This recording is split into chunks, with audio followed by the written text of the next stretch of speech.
Peace and blessings, family. It's your girl Sony back again with another one. I can't, I've been through a lot. March was something. I graduated on the 1st of March. Uh, it was a wonderful ceremony. Went down to Phoenix. My best friend lives there with her family. Everyone came out. Her mom, sisters, nieces, everybody came out. My daughter, her mother. Um, it was such a beautiful turnout. I stayed for a week. When I got home, I called to let everyone in Phoenix know that I arrived home safely. To hear the news that my friend's mom was rushed to the hospital unresponsive. The following day, she transitioned and became an ancestor, which I've known my friend over 20 years now, so that was hard. I lost both of my parents already, so that was hard. Um, so the end of March, I went down for the celebration of life, and I spent a week there, which one of their cousins ended up getting sick, and she was rushed to the hospital and stayed in the hospital. Everybody knows me; I don't like hospitals, so I'm getting all of this back to back. We got to do funerals. I'm gonna do funerals after my mother died, but that's my friend, my best friend. I'm not going with you. Then the hospital, like, whoo, God was just giving me everything. Spirit was just handing me everything. Oh, you don't like this, you don't like that, because you building. He's gonna build you up one way or another. So I got hit with everything that I try to avoid, and it couldn't be avoided. And I'm thankful for it because it made me stronger. But that was a tough trip. It was a really tough trip to see my friends in agony where I couldn't help them. The only way I could help them was by being there as a source of strength and through prayer, um, which was the greatest gift I could ever give anyone. But it ended up helping me as well because that week in the desert, yeah, Phoenix is a desert, it ignited me in a way that I don't even know if I can explain. And hearing the people speak of her mom and a celebration of life, that was my first time in a Seventh-day Adventist church too. So I had a lot of firsts going on. But the celebration of life was so beautiful that it energized me. And I knew I had to come back and change a lot of things in my life. I mean, no matter who you are, we can always change anything for the better. And I came back on a mission because I realized that tomorrow's not promised. I have more days behind me than I had in front of me at 53. Um, so it's imperative that I do a lot of things for my legacy, which is my daughter and my nieces and nephews, my younger cousins. Um, and I just came back on fire. It's amazing how God will work through certain situations. He can turn any horrible situation into something pleasant. And sitting there hearing these people talk about her mom, um, who was walking with the Lord longer than I've been alive, it was interesting.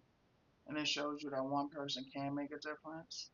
We make a difference in people's lives every day, and we really have no idea until something like that happens and people get on the pedestal, well, the pulpit, and they talk about you. So that just showed me that we still have a lot of work to do as humanity.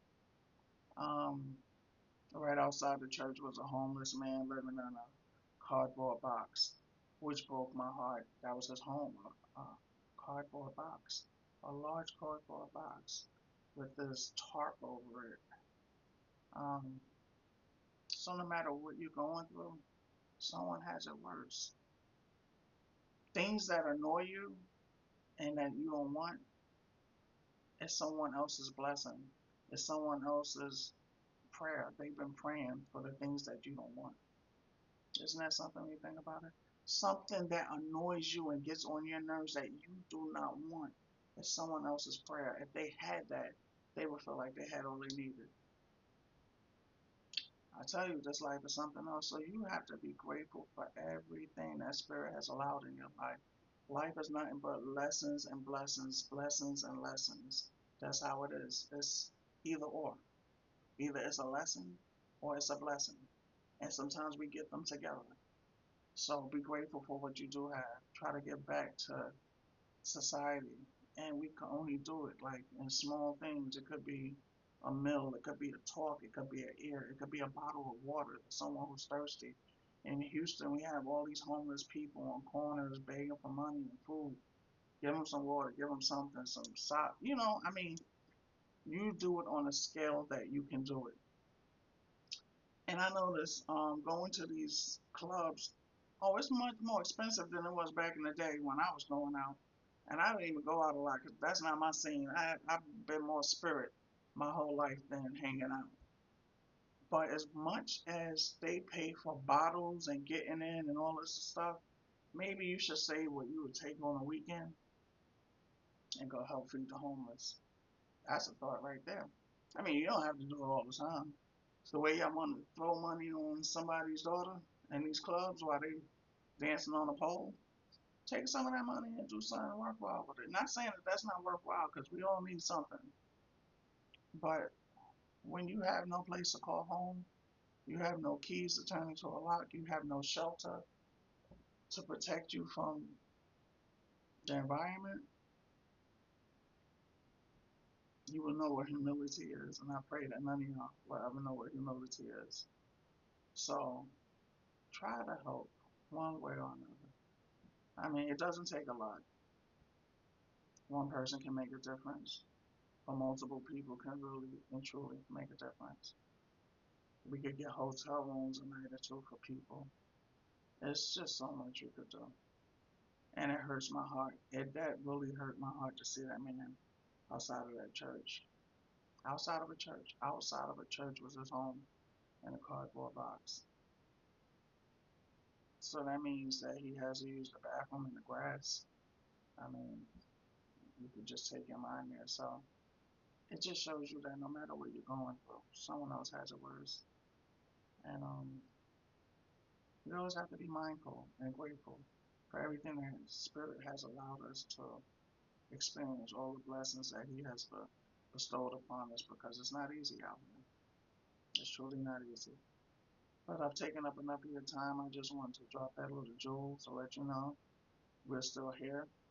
We're still kicking. I love you. Spirit loves you. Um, and it's going to be okay. As long as we do right by our brothers and sisters, because we are a collective, we will always be stronger together than we would be apart.